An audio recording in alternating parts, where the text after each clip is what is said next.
어, 1년에 피아노를 고작 5대에서 10대밖에 만들어내지 못하는 공장이 있습니다. 심지어 그 안에는 소리판만 기가 막히게 깎는 장인도 있고 또 건반 해머만 전문으로 만드는 최고 기술자들도 다 모여 있는데 말이죠. 와, 각 분야의 최고 달인들이 다 보였는데도 생산량이 고작 그 정도라니, 진짜 도대체 무엇이 문제였을까요? 그러니까요. 수험생 여러분, 오늘의 딥다이버에 오신 것을 환영합니다. 오늘 우리는 이 기이한 피아노 공장의 미스터리를 추적하면서 2026년 3월 고2 모의고사 29번 지문을 아주 철저하게 해체해 볼 예정입니다. 네네. 단순히 영어를 한국어로 쓱쓱 번역하고 넘어가는 그런 뻔한 시간이 절대 아닙니다. 우리는 수능 출제자들의 머릿속으로 직접 들어가서 그들이 지문 속에 정교하게 숨겨놓은 논리 구조, 즉 이 CSAT 로직 맵의 실체를 파악할 겁니다. 맞습니다. 그 실전 독해 전략을 마스터하는 게 오늘 우리의 미션이거든요. 자, 수험생 여러분, 산업혁명 하면 뇌리 속에 어떤 이미지가 가장 먼저 떠오르시나요? 아마 10중 8구는 뭐 거대한 증기기관이나 시커먼 석탄 아니면 막 쉼없이 돌아가는 방적기 같은 것들일 거예요. 그쵸? 그쵸, 그쵸.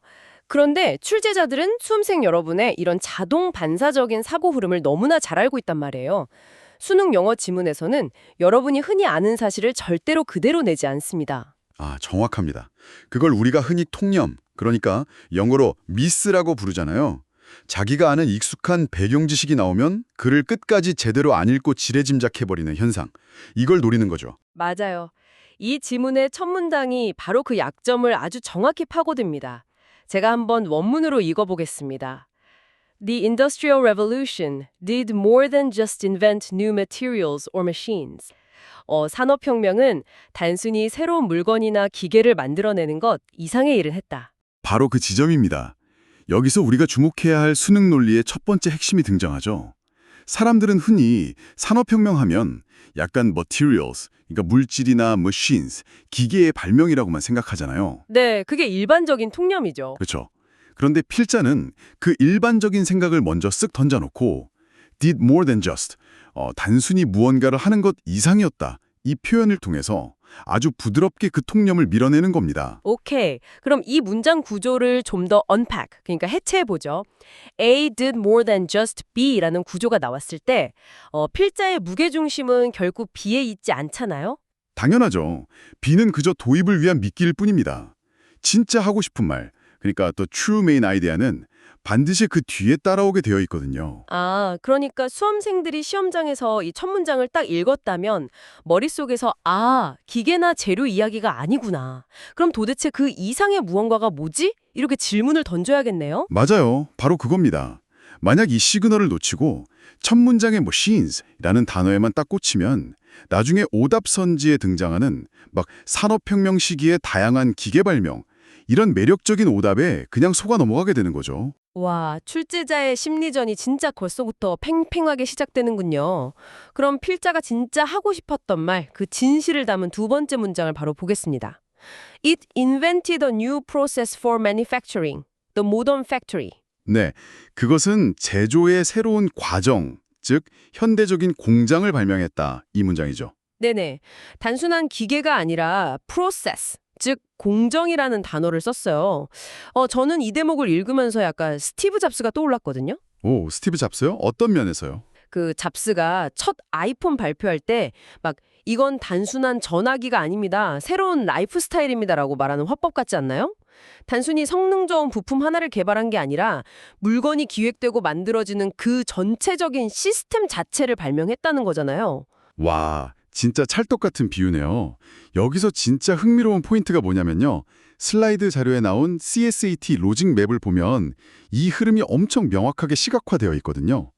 그 3단계 구조 말씀이시죠? 네, 첫 번째, 통념 단계에서 just materials or machines를 딱 제시하고 보이지 않는 but이나 instead의 논리적 전환을 싹 거친 다음에 진짜 주제인 a new process, the modern factory로 안착하는 구조죠. 아하! 통념 제시, 반박, 그리고 진짜 주제. 맞습니다. 이 세 박자 리듬이 수능 영어 독해의 가장 클래식한 패턴이거든요. 현대적 공장이라는 과정의 발명, 이것이 바로 이 전체 지문을 멱살 잡고 끌고 가는 아주 강력한 하나의 메인 아이디어인 셈입니다. 좋습니다. 주제는 아주 명확해졌어요. 산업혁명의 진짜 핵심은 기계가 아니라 현대적 공장이라는 새로운 공정의 도입이다. 그런데 여기서 자연스럽게 하나의 의문이 생기거든요. 어떤 의문이죠? 도대체 그 이전에는 상황이 어땠길래 막 공장이라는 시스템 하나 도입된 걸 가지고 진정한 발명이라고까지 엄청 극찬을 하는 걸까요? 아, 그렇죠. 그래 필자극시 똑똑한 수험생 여러분이 그런 궁금증을 가질 거라는 걸 이미 다 알고 있습니다. 그래서 지문이 우리를 이제 과거로 훅 데려가는군요. 시간적 흐름에 따라서 서술 방식을 싹 바꾸면서요. 세 번째 문장 제가 읽어볼게요. Prior to around 1850, most piano shops used an apprentice system in which a master builder taught younger workers the skills of the trade, usually over the course of many years. 네, 1850년쯤 이전에 대부분의 피아노 가게들은 어프렌티스 시스템, 그러니까 견습생 제도를 이용했다고 합니다. 마스터 장인이 젊은 직원들에게 업계의 기술을 가르쳤는데 이 과정이 무려 수년씩이나 걸렸다는 거죠. 여기서 수험생 여러분 꼭 짚고 넘어가야 할 게 방금 나온 apprentice가 견습생이나 도제를 뜻하는 엄청 중요한 키워드잖아요. 그런데 전문가님, 방금 그 prior to around 1850라는 구문도 그냥 넘기면 안 되는 거죠? 아, 완전 핵심을 찌르셨습니다. 이걸 그냥 단순한 시대적 배경 설명으로 슥 흘려들으면 절대 안 됩니다.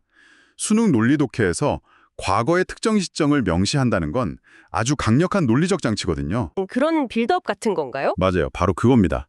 아카데믹 텍스트에서 과거의 방식이 엄청 자세히 묘사된다는 건 십중팔구 그 과거 방식이 가진 치명적인 한계점, 즉 과거의 문제점을 폭로하기 위한 밑밥이거든요. 아, 과거 시점을 언급하는 것 자체가 앞으로 빵 터질 대비점을 미리 세팅하는 거네요.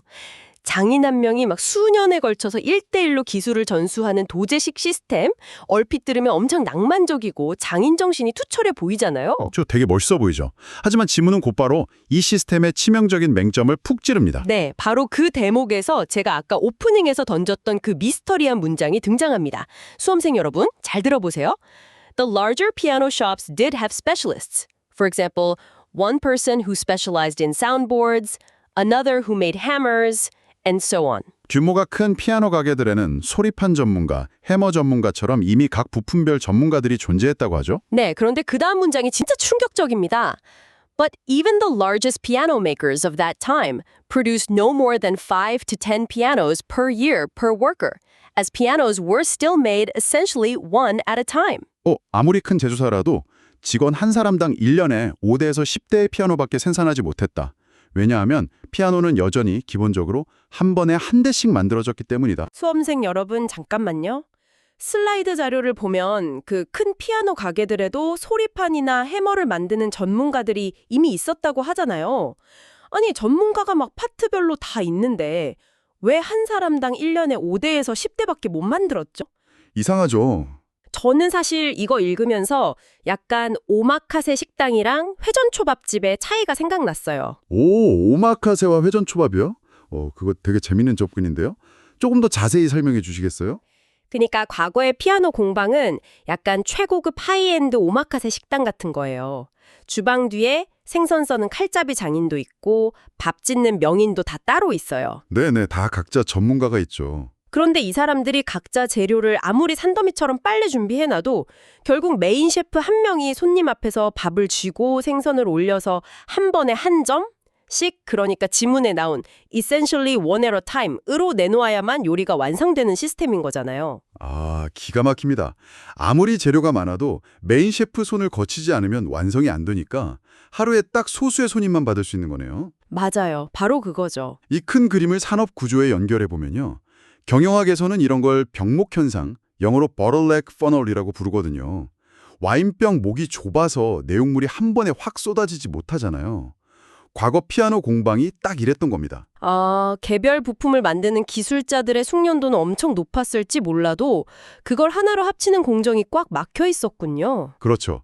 그 부품들을 유기적으로 결합해서 최종 완성품으로 쫙쫙 뽑아내는 전체적인 공정의 통합이 아예 없었던 거예요. 조립 과정이 여전히 한 명의 장인에게 전적으로 의존하니까 시간이 수년씩이나 걸렸던 거죠. 와, 그래서 essentially one at a time 이라는 그 제약에 완전히 갇혀버린 거군요. 전문가들은 있었지만 그들을 하나로 묶어주는 시스템이 없었던 시대. 이제야 첫 문장에서 필자가 왜 그토록 a new process, 즉 새로운 공정이라는 단어에 미친 듯이 방점을 찍었는지 퍼즐이 완벽하게 맞춰집니다. 네, 이것이 바로 지문이 고발하는 과거 시스템의 치명적인 비효율성인 거죠. 자, 그럼 지문의 흐름을 여기서 다시 한번 싹 정리해 보겠습니다. 수험생 여러분은 지금 출제자가 아주 치밀하게 짜놓은 롤러코스터를 타고 계신 거예요. 처음에는 통념을 팍 부수면서 현대적 공장이라는 주제를 던졌고요. 네, 그리고 그 다음에는 1850년 이전 과거로 훅 돌아가서 그 지독한 병목 현상과 생산력의 한계를 우리가 직접 목격하게 만들었죠. 그렇다면 이제 도대체 무엇이 나올 차례일까요? 과거의 문제점이 이렇게 극명하게 드러났으니까 이제 우리의 속을 아주 뻥 뚫어줄 현대적 해결책이 화려하게 등장할 타이밍이잖아요. 완벽한 예측입니다. 지문은 이제 시대를 현대로 확 옮기고 공간의 무대마저 유럽의 장인사회에서 드디어 미국으로 넘겨버리죠. 네, 제가 무대가 옮겨가는 그 부분을 읽어보겠습니다.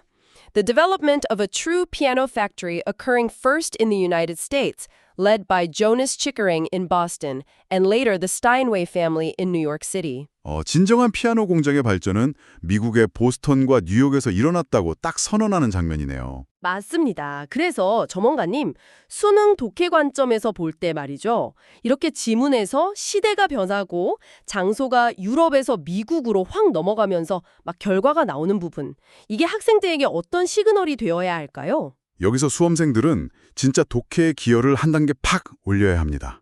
저희 슬라이드의 스트래티지, 전략 파트에서 강조하고 있잖아요. 글의 배경이 과거에서 현대의 특정 장소, 즉 미국의 공장들로 이동하는 순간 머릿속에서 삐용삐용 대조, 즉 컨트래스트 사이렌이 울려야 해요. 아, 과거의 비효율적인 시스템과 어떻게 달라졌는지 설명하는 문장이 곧 튀어나올 테니까요. 네, 맞습니다. 실제로 그 다음 문장에 그 변화의 결과가 아주 속 시원한 어휘로 딱 등장하거든요. 오케이, 바로 이 문장이죠. These factories led to improvements in both efficiency and quality. 이 공장들은 효율성과 품질 모두에서 향상으로 이어졌다. 이 문장에선 led to라는 표현, 어떤 결과로 이어졌다라는 이 동사구는 수능 영어에서 거의 정답을 가리키는 형광펜이나 다름없습니다. 원인과 결과를 묶어주면서 필자가 이 글을 통해 최종적으로 하고 싶은 결론을 쾅 찍어주는 앵커 역할을 하는 거군요. 그렇습니다. 슬라이드에 제시된 그 패러다임 전환표를 한번 머릿속에 쫙 그려보세요. 1850년 이전, 과거의 가치 중심이 장인들의 개인적인 업계 기술, 즉 트레이드 스킬즈에 갇혀 있었다면 말이죠. 네네. 미국에서 시작된 현대적 공장의 등장 이후에는 그 핵심 가치가 시스템에 기반한 효율성과 품질, efficiency and quality로 완전히 뒤바뀌어버린 겁니다. 된 공정을 갖춘 공장제 대량 생산으로의 전환. 맞아요. 그런데 지문은 이 거대한 변화를 그냥 추상적인 개념으로만 둥둥 띄워두지 않아요. 학생들이 머릿속에 아주 뚜렷한 이미지를 그릴 수 있도록 진짜 압도적이고 구체적인 예시를 하나 딱 던지면서 글을 마무리하거든요. 네, 그 예시 문장이 이거죠. For example, one of the factories of the time had its own iron casting facility where it made its metal plates. 예를 들어 당시 공장 중 한 곳은 피아노 안에 들어가는 금속판을 만드는 자체 철 주조 시설을 갖추고 있었다. 피아노 공장 안에 아예 거대한 용광로 같은 철 주조 시설을 만들어 놓고 거기서 쇳물을 부어서 부품을 콱콱 찍어냈다는 거예요. 와, 대박이네요. 부품을 외부에서 찔끔찔끔 사오거나 개별 장인의 손끝에 의존하는 게 아니라 거대한 하나의 공간 안에서 재료 가공부터 조립까지 모든 게 물 흐르듯 이어지는 완전 통합 시스템. 이게 바로 첫 문장에서 말한 그 a new process의 실체였군요. 그렇죠. 과거 피아노 생산의 그 답답했던 병목 현상을 완벽하게 박살내버린 엄청난 혁명인 거죠. 이 마지막 예시 문장이 주는 임팩트가 진짜 상당합니다. 그냥 공장이 효율적이다라고 밋밋하게 말하는 걸 넘어서 막 자체 철 주조 시설이라는 거대한 규모감을 텍스트로 확 보여주잖아요.